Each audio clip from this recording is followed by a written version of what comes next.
Britain में रहने वाले मुसलमानों की नागरिकता अब खतरे में है।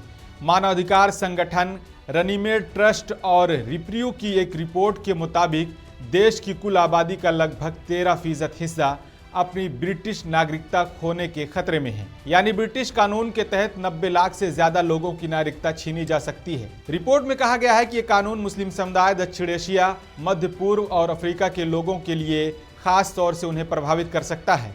रिपोर्ट में यह भी दावा किया गया है कि मौजूदा ब्रिटिश गृह सचिव शबाना महमूद के पास किसी की भी नागरिकता रद्द करने की व्यापक शक्तियां हैं। अगर उन्हें लगता है कि वह व्यक्ति किसी दूसरे देश की नागरिकता हासिल कर सकता है, भले उस व्यक्ति का उस देश से कोई व्यक्तिगत या पारिवारिक संबंध न हो, इस शक्ति का इस्तेमाल राष्ट्रीय सुरक्षा या जनहित के नाम पर किया जाता है।